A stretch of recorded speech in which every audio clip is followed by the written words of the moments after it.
Casa Árabe por la oportunidad que nos ha brindado de poder contar hoy con el profesor Behnassi para hablarnos de un tema que me parece que es fundamental, que es el cambio climático en los países árabes, sus implicaciones y las posibilidades que hay de hacerle frente. El profesor Behnassi es investigador principal y profesor de políticas sobre medio ambiente global en la Universidad de Agadir, como ha explicado Olivia, y especialista en cambio climático y medioambiental. Se formó y leyó su tesis doctoral en la Universidad de Casablanca y ha tenido diferentes estancias postdoctorales en Finlandia, en Nueva York, en la Universidad de Syracuse en Nueva York, y es autor de algunos libros recientes muy importantes sobre el tema, entre ellos el más reciente Climate Change, Food Security and Natural Resource Management en Springer 2019. Es consultor y creador de varias organizaciones que se dedican al asesoramiento, a la consultoría sobre cuestiones de clima, de cambio climático en el mundo árabe y en el Mediterráneo. Precisamente para introducir este tema, que estábamos recordando ahora que he conocido personalmente al profesor Behnassi, estábamos recordando el sistema del Tribunal de las Aguas de Valencia, como muchos sabéis, por tener un ejemplo relativamente cercano a nosotros. Era un sistema muy eficiente que sigue existiendo todavía de distribución de las aguas, ¿no? Que es una cuestión, es una herencia, es un producto de la cultura árabe y musulmana, de la estancia, de la huella que han dejado de los árabes en España, y es un sistema modélico de gestión de aguas. Bueno, era una alusión a la historia de España que hemos antes mantenido y compartido los dos, y era para reflexionar sobre que muchas de las soluciones probablemente ya se encuentran en la historia de nuestros pueblos, de nuestros países, estas soluciones que a veces son del conocimiento tradicional, como decía antes el profesor Behnassi en la conversación, son de la cultura tradicional, pueden ser respuestas que son locales, que tienen que ser necesariamente apropiadas por la comunidad, ¿no? Apropiación de las diferentes comunidades, la adaptación, ¿no?, al cambio climático. Y también, bueno, vagamente reflexionábamos también sobre el nombre de Madrid, ¿no?, Mashrib, ¿no?, el agua que corre, ¿no?, la etimología árabe del nombre de Madrid y la referencia a las aguas, ¿no?, y ese sistema de canalización subterránea que había en Madrid, ¿no? Bueno, pues eso era también un sistema de gestión, de aprovechamiento del agua compartida, ¿no? Y yo creo que esos ejemplos abundan en el Mediterráneo, en la zona que compartimos, ¿no? Yo creo que quizás esta es una reflexión que debemos hacer, que el cambio climático nos afecta a todos, que muchas de las soluciones están ya, las tenemos delante, son parte de nuestra historia, de nuestra cultura común. Y bueno, evidentemente hay problemas, dificultades, amenazas que plantea el cambio climático. También creo que va a salir en la conferencia del profesor Behnassi oportunidades. El mundo árabe tiene un gran potencial de una población muy joven, muy dinámica, y que creo que va a afrontar estos problemas adecuadamente. En algunos casos puede parecer la problemática es muy urgente y hay que actuar, el tiempo no perdona, y creo que eso es un poco también lo que se quiere hacer ver aquí en esta conferencia. Sin más, le voy a dar la palabra al profesor Behnassi, le voy a agradecer que esté aquí con nosotros, que ha venido desde lejos, y bueno, pues espero que la conferencia resulte del interés de todos. Gracias. Thank you so much, Mr. Rafael, for presenting me to the audience. I'm very delighted to be here among you, and I would like to thank la Casa Árabe for inviting me to be a part of this annual program, which is very interesting, as explained by Olivia, in promoting intercultural understanding and relationships, in fostering the tolerance in an era where globalization is generating many factors for conflicts, for divergence, and for misunderstanding. So I think the work done by La Casa Árabe and the whole staff is not just with impact for Spain, but I think it's very promising for the relationship among countries in the Mediterranean region and with the northern Mediterranean and the southern Mediterranean. So I would like also to thank the president of Casa Árabe for inviting me to take part in this program, and also for your support to facilitate my stay here in Madrid, and also the logistical arrangements prior to my coming here in Madrid. So the topic I'm going to discuss about this evening is universal in nature. It's global. You know that during the last 2 decades, there are many problems and challenges facing all nations, and they are global in nature, and therefore need for their efficient management, global action, while also the local level is very relevant. So climate change is a very complex with multi-dimensional both sources, causes, and implications. So it's very complicated to manage this issue, especially that the existing settings are still designed to face some local and national challenges. And this is both relevant to international law and international governance settings, and also national and local settings. But when it comes to facing climate change, especially from an adaptation point of view, the problem becomes more complicated than if it is perceived only in terms of mitigation. Because when we speak about ending climate change, we have 2 main options so far, mitigation and adaptation. Mitigation is to end what generates what we call greenhouse gases that cause a global warming.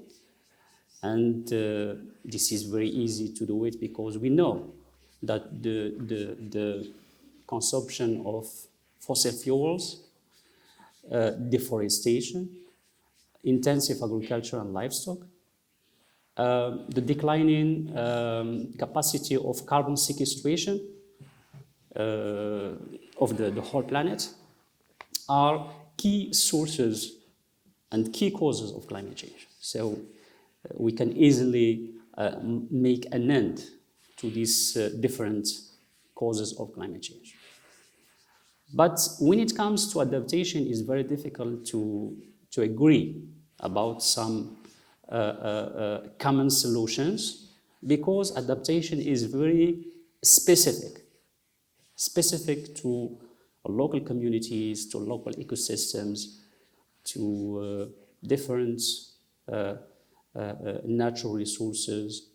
Adaptation is also an area where we have to manage linkages, interrelation between environment and human societies. This is maybe the focus of this annual program this year on the adaptation issue, because it's an evolving area where complexity is the norm, but complexity shouldn't create within societies or for the actors the fear to go ahead and to take action. Okay, because adaptation covers more or less actions from a macro level perspective, and action also from a very micro level perspective. So any action that is oriented to adaptation should be esteemed and should be invested on, because the outcomes are more or less promising. So let's just have a brief introduction to this area, and to remind you of the evolving of the human-induced climate change and some dynamics related to this global problem before speaking very closely on adaptation in the Arab region. And why the Arab region? You know that since the creation of the IPCC, Intergovernmental Panel for Climate Change, which is linked to the United Nations Convention on Climate Change, we have created this scientific authority in order to produce periodic reports, assessments aimed at facilitating the multilateral negotiations related to climate change. And from 1992 so far, the IPCC have produced many reports and assessments with a very positive outcome is the reduction of the scientific uncertainty linked to climate change. Because many countries in 1992, the Rio Summit, refused to recognize something called climate change, just because from a scientific point of view it's still uncertain. So why do we need to politically invest in an area which is still scientifically uncertain? Maybe it's not a very good investment. So the IPCC, which is composed of more than 4,000 of scientists and experts in all areas related to climate change, has produced reports and assessments that confirm the climate change is a real problem. It's not anymore uncertain, and we should do something about it. Otherwise, within the coming years, it will be very late and irreversible. Very late because even if we invest in mitigation, we fully invest in mitigation, the accumulation of greenhouse gases since the industrial period so far will generate many risks in the near future. These risks will impact both social and ecological systems in all countries worldwide. But countries are not in the same level of suffering. That means we will have some regions that will be very vulnerable to climate change, called hotspots, and other regions less vulnerable to climate change impact. So in this context, the Arab region, which is a sub-region in the MENA, the Middle East and the North Africa region, it is considered by the IPCC report as the most vulnerable region to climate change impact. It's a hotspot. That means this region should focus on climate change as a priority, not just from an environmental point of view or a social point of view or economic point of view. It should be considered like the biggest challenge to the security and development of our countries in the near future. Currently, if we speak about the impact of climate change as a future prospect, in the Arab region, climate impacts are already occurring.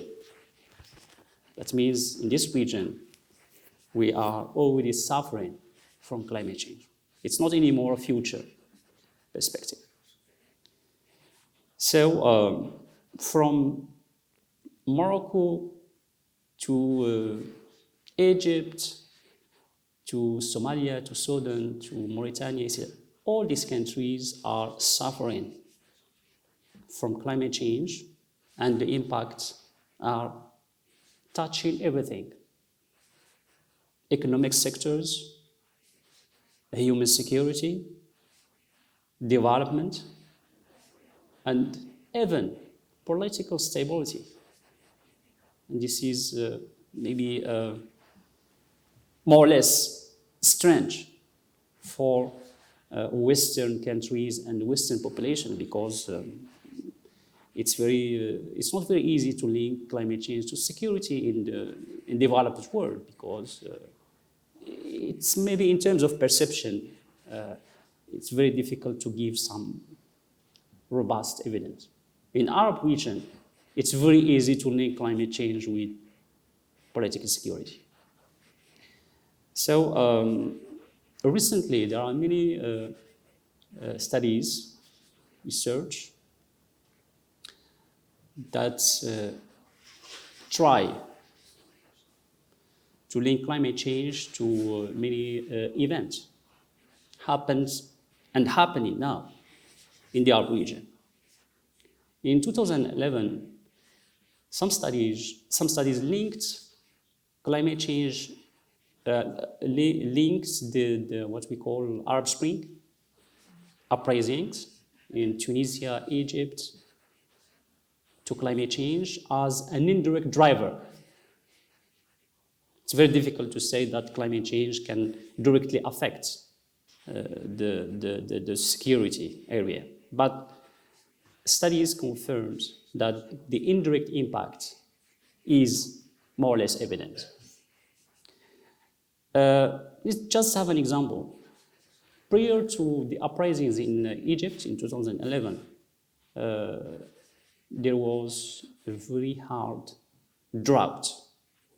Okay, and this drought has negatively impacted the capacity of the country to meet the food security of the populations. And many people found themselves in the street just to claim for their right to food security, the right to bread.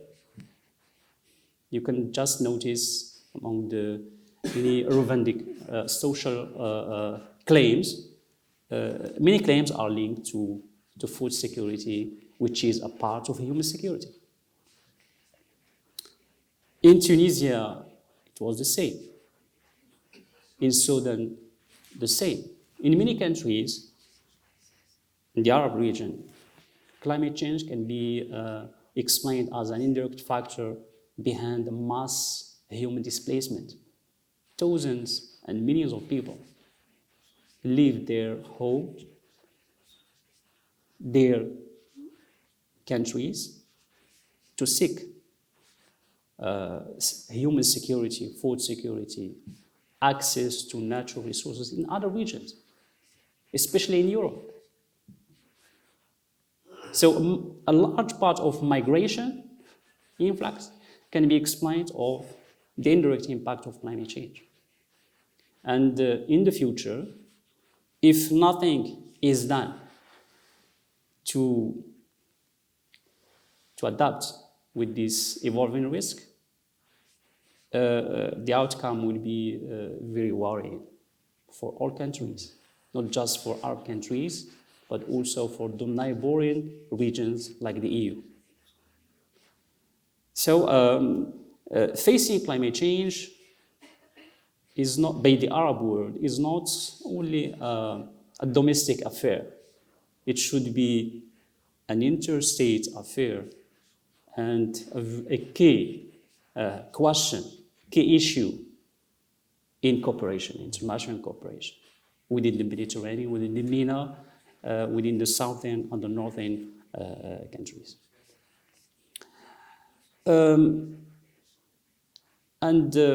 Let's go back to the IPCC. According to a recent report, there is still a certain uncertainty about what constitutes safe levels of greenhouse gases emission. speaking about emissions. So in this context, which is marked by the resistance of many developed countries to take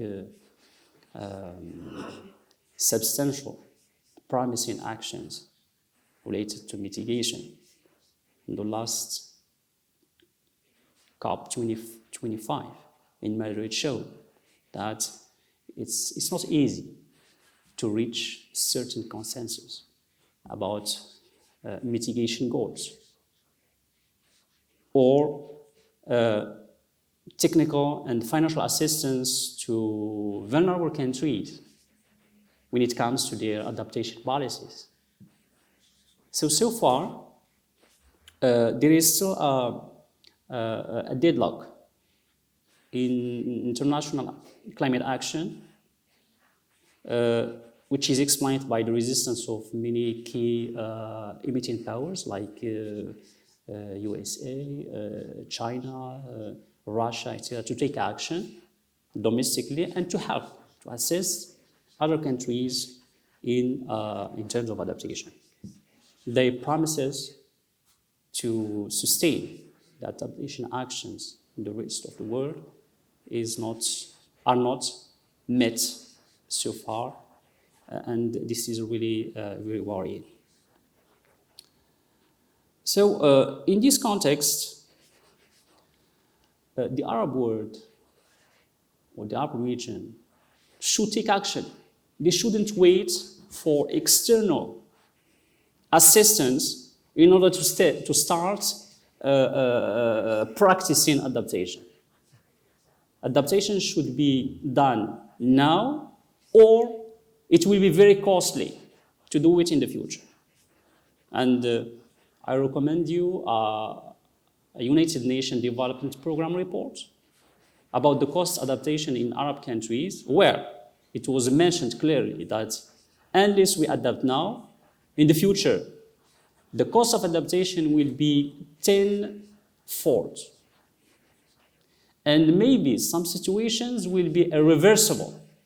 That means even if we adapt, we will not be able to produce the needed or the expected outcomes. So it's like a trap for the Arab countries.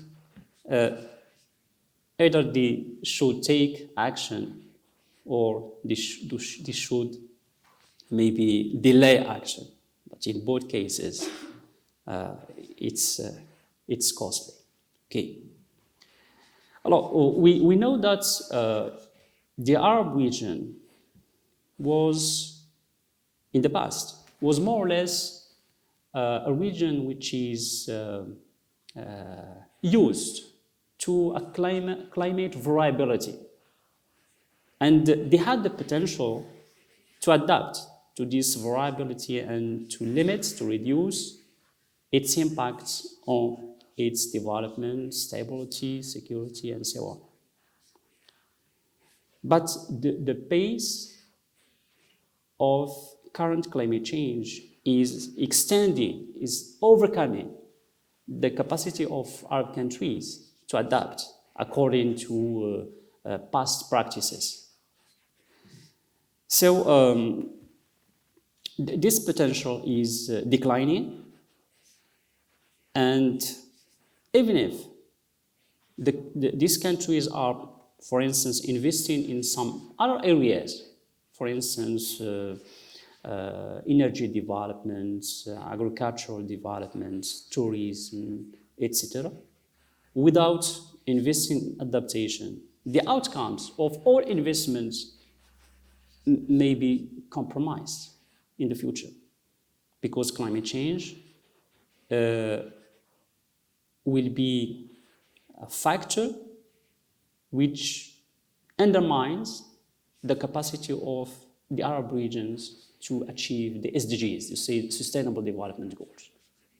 It's mentioned now in many reports. Unless we face climate change, the progress toward the SDGs will not be possible. So that means all investments done in other areas will not produce the needed outcome unless we adapt to climate change. So just to give you an idea about the importance of adaptation in this region.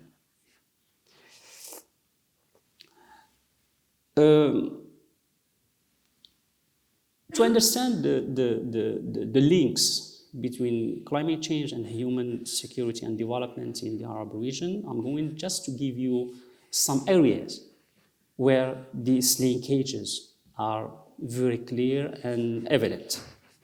For instance, in terms of food security, the Arab region is the highest food deficit and among the highest food importing region in the world. That means more than 60% of food consumption are imported from other countries. And the capacity of, sorry, maybe I forget to display the, and the capacity to produce food is declining now because of many factors. But among these factors, we have the climate factor, which is the key factor. How? Climate change is affecting what we call the food production systems in the Arab region. It's affecting the water resources availability and quality in this region. It's affecting what we call the land fertility. It's affecting the capacity of societies in this region to produce food because many young people which are active live rural areas in order to be, for instance, workers in industries or to migrate to other countries, etc. So they are abandoning agriculture, and the consequence is that the food production capacity of these countries is declining, both because of social and environmental and climate factors. In terms of water security,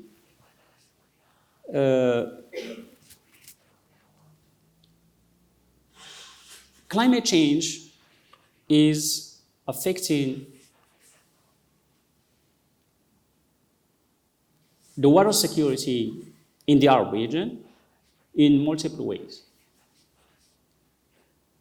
The IPCC report classified the MENA region as a region which contains 14 of the world's 20 most water-stressed countries. So more than 2/3 of countries with water stress are located in the MENA region and mostly in the Arab region. And many reports of other institutions like the World Bank clarify that this water insecurity will be also the biggest challenge for the security and development of the Arab region, because a large part of populations in this region are relying on water for agricultural development, for livelihoods, etc. So the decrease of water resource threats the security of development in this region in a profound way. And the impact will vary across the region, but in general terms, all countries will suffer in different ways. In the last 10 years, the decrease in water resources in many regions achieved more than 20%, just in 10 years. That means within the coming decades, we will not be a water deficit region just in 2050, according to IPCC scenarios. But within the coming years, we will be so in a way that differentiates this region compared to other regions which are not water deficit. In terms of economic loss, climate change will be expected to have the greatest loss related to climate impact on water security, and also the decline of agricultural development, and the impact of climate change on health and livelihoods. So many sectors in the Arab region will be negatively impacted by climate change, and the contribution of these sectors to the GDP of many countries will decrease. And this is also a very negative perspective. In terms of displacement, as I mentioned before, climate change is triggering human displacement from many regions to other regions, both domestically and internationally. And this kind of movement can be considered like an adaptation strategy. But the problem is that these displacements are creating more competition on limited resources. And competition over limited resources can create conflict. So in many regions, some conflict can be indirectly linked to what we call resource shortage. So many governments in this region should be very careful in order to manage this human displacement and to keep them within a certain limit, because if we allow spontaneous displacement to many regions, it will be a new cause of political instability and conflict, and these countries can be put in a vicious cycle of insecurity and instability. So there are also some impact on human health. Many health problems in this region are linked to climate change as what we call amplifier of causes to health insecurity. Now, given this situation, which is more or less black, disappointing, what should be done to reverse these trends? I think before speaking about the needed actions to reverse these trends, I'm going just to mention some barriers to adaptation in the Arab regions. There are many barriers that can prevent the region to adapt efficiently to climate change. So we have, for instance, many institutional, financial, technological, informational, and governance also issues, bad governance issues, that can hinder the adaptation in the Arab region and prevent the needed or the expected outcomes of adaptation action. We have, for instance, challenges related to climate change, which is compounded by instability in the region. Insecurity and instability and conflict in the region are preventing the government to take the needed actions when it comes to adaptation, because they consider insecurity issues or security issues as a priority, and environmental climate issues as a second priority. So you understand now, it's a question of perception.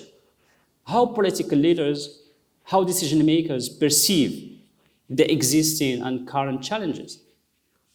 Sometimes they don't link these conflicts and security issues with environmental and climate issues. And in terms of policy making, it's like a missed opportunity. We have also the problem of unequal vulnerabilities to climate change in the region. We have, for instance, in the region some countries which are financially rich, and by their wealth, they can more or less adapt to climate change, but this is just a short-term adaptation. It's not a long-term adaptation. Okay, for instance, when we use when we overuse conditioning just to face the rise of temperature, it's a short-term adaptation. It's on long-term. But when we focus on within the construction sector on new techniques to make building, to manage the energy within this building, when we choose new materials to build, to make construction, this is a long-term adaptation strategy within the construction sector. But to use air conditioning is not affordable to everyone. In the future, when the energy is very expensive, it's very difficult to grant this access to all population. This is just an example. Unequal vulnerabilities to climate change means unequal capacities to respond. Countries with limited financial resources, limited scientific and technical capacities, insufficient governance systems will not be able to respond to climate change because there is a certain inequality. We have also a weak institutional capacity to address climate change within the region. For instance, climate change is what we call a cross-sectoral challenge. It's like a horizontal challenge. And in many Arab countries, the governance cities are still sectoral. That means we have the Ministry of Tourism, Ministry of Industry, Ministry of Water, Ministry of Human Rights, etc. Every ministry has its own logic, its own priorities, its own challenges. But climate change should be managed in a cross-sectoral way. So unless there are coordination mechanisms within this government, unless these governments are innovative in terms of institutional engineering, it's very difficult to face climate change in the future. Because climate change needs this collaboration, this sectoral collaboration, integrated policies, this synergy between all existing institutions. And otherwise, responses or response mechanism to climate change will not be efficient. Linked to the last barrier, we have also the predominance of linear approaches of siloed development policies which fail to tackle the complexity of climate risks. So, sectoral ministries produce sectoral policies. I give you an example from Morocco. In Morocco, we have the Ministry of Agriculture. And we have the Ministry of Tourism. And we have the more or less departments that manage water, environment, forests, etc. The Ministry of Agriculture, during the last 10 years, had what we call Morocco Green Plan, which is an agricultural strategy. And within this plan, we have focused on intensive, export-oriented agriculture without taking into consideration the water shortage, the land degradation, the extreme events negatively affecting agricultural land, etc. So unless we build synergies between the agriculture, the Ministry of Agriculture and other ministries which are using the same resource, like water, the future is not really bright for Morocco when it comes to water resource management. We have also the same problem within the Ministry of Tourism. Within this ministry, it's very difficult to find a focus on the sustainable management of water within the touristic areas or within the tourism sector. So it's like every ministry manage its sector in separate ways and in different logics. And this creates or generates many negative externalities, many new problems that should be managed. So climate change is an opportunity to rebuild the governance system within each country from this perspective, from a non-linear perspective, from a cross-sectoral perspective, from an integrated way. The Arab region is also known by its weak systematic observation and monitoring of climate variables. We rely so far on scientific evidence produced elsewhere. And this evidence is not adapted, is not taken into consideration the specific dimensions of climate risks. So when we consider this information as an input for policy making, the last outcome or the last decision or policy will not be really efficient because they are based on information, data, which is not very relevant.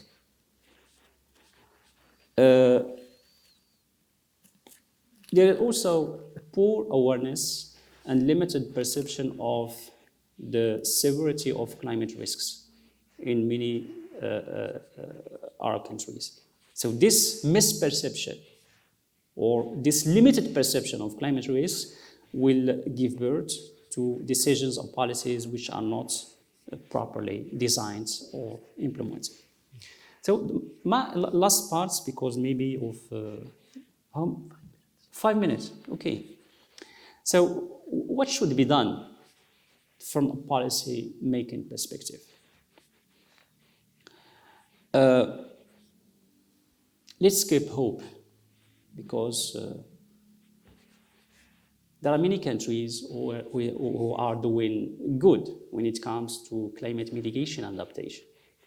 That means the Arab countries have certain reference to be seized as an opportunity. But I have to remind that adaptation should be locally designed and implemented. We can import some solutions from elsewhere, but we have to adapt it to specific circumstances. So the priority in our region when it comes to adaptation is to mainstream adaptation in policy planning or decision-making processes. I said mainstreaming climate adaptation is not creating new institutions or new ministries or complicating already complicated governance settings, but to mainstream climate change adaptation to every institution and to make climate change as a binding commitment, a binding perspective for the work of these institutions. And the sectors that should be given priority in this region are agriculture, water management, and tourism, because they are the sectors which are most vulnerable to climate risks. So we have to start with these sectors because the expected outcomes will be very positive for the other sectors, for both the social and ecological systems in this region.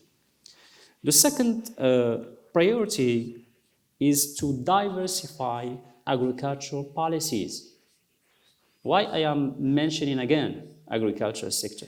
Because the agricultural sector in the Arab region is consuming between 80% and 90% of available water resources. So we should redesign and rethink the agricultural policies in this region in order to reduce the consumption of water resources, in order to protect the land from pollution, in order to enhance the local food security and not just to sustain in external markets, and also to reorient agriculture toward what we call climate resistant crops. That means crops which are resistant to climate change and consume less water resources and with less impact on land. The third area where investments can be also made is the integration of planning for water and energy sectors, and also the investment in renewable energy. So we know that investments in renewable energy can be what we call a co-benefit strategy. What does it mean, co-benefit strategy? Is the same piece of policy which can be designed according to both adaptation and climate mitigation goals. For instance, in many countries, such as Morocco, the new agriculture policy, which is adopted just a few days ago before this lecture, called Generation Green 2020, it's supposed to take lessons from all mistakes done in previous agricultural strategy. In this strategy, we will focus in the future on the use of renewable energy in agriculture. And using renewable energy in agriculture will help using the last irrigation technology in the world, because this irrigation technology need a huge amount of energy consumption. There is also a link between the investment in renewable energy and water consumption. In many countries, like China and France, they start recently to reduce their investment in some types of renewable energy just because we use many water inputs, a huge amount of water inputs for cooling purposes. So we are redesigning now renewable energy sector in order to limit the use of available water resources. There is also what we call bioenergy, like corn, ethanol, which is highly subsidized in some countries like the US. And in many countries, we are starting to produce energy from waste or from agricultural residue. We value this residue and we produce energy from it. So in the Arab region, we should integrate planning for water and energy because there are some co-benefit outcomes. The last recommended action is to leverage finance from international funds to foster climate resilience in Arab states.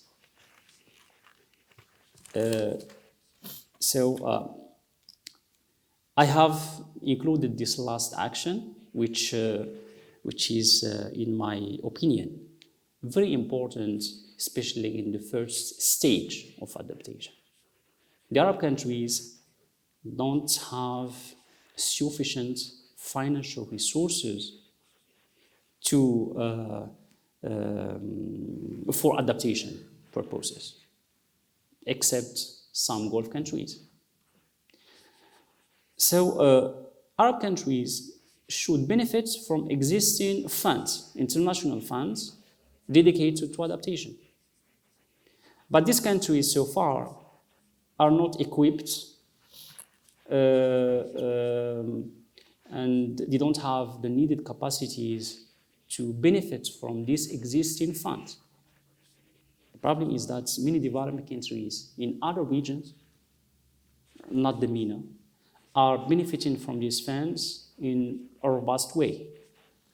And it's linked to the capacity of these countries to benefit from these funds. So I think that, for instance, the EU will be able to advocate for this, either by providing technical assistance to Arab countries in designing adaptation projects that can be funded by existing financial funds, and also to develop what we call bilateral cooperation oriented to adaptation. And let's remind you that this cooperation shouldn't be just perceived from an assistance perspective, because the EU is investing on its own development and security.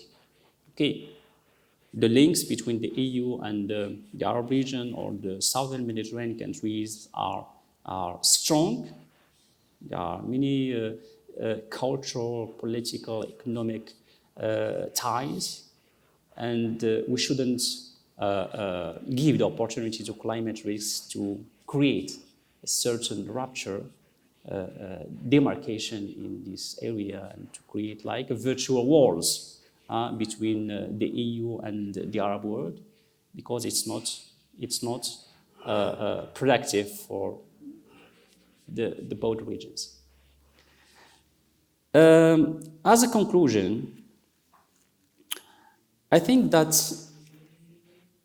building resilience in Arab states, where, for instance, drought, changing rainfall patterns, and conflict are putting millions of people at risk and spike in displaced, hunger, and malnutrition numbers. We need to assess these nations and communities in building active, innovative, and bold interventions that allow them to better adapt to a changing climate. 6 out of 10 people in the Arab region are under 30 years old. That means they are young people. These youth, in my opinion, will lead the way, but they still need support from their own government, from external government, and also they need stronger institutions and the legitimacy to be involved in climate adaptation. We know that democracy in the Arab world is still problematic, and the lack or insufficient democracy in the Arab world is also affecting the capacity of these societies to adapt to climate change. Because adaptation needs the mobilization of all actors, state and non-state actors, citizens, communities, social movements, etc. And unless participation mechanisms are set to help these young people to access to decision-making processes, they will not be able to influence or to advocate for climate adaptation in the future. So the link between climate adaptation and democracy and human rights is very strong. It shouldn't be really, what we say? Forgotten or Yes, yes. The last point is that there are many frameworks set by United Nations especially, which can be considered like an opportunity for the Arab state to face climate risks. We have, for instance, the Sustainable Development Agenda, which we call SDGs, Sustainable Development Goals. We have the Paris Agreement, and we have the Sendai Framework for Disaster Risk Reduction. In these three frameworks, there are many provisions for developing countries. We consider developing countries like a very particular group that should be assisted to foster its development, to foster its climate resilience, and to build its capacity to manage disaster. So Arab countries should benefit from these frameworks, and they should also develop regional cooperation in order to take transversal and transboundary actions susceptible of fostering climate resilience in the future. Thank you so much, and welcome for your questions or remarks.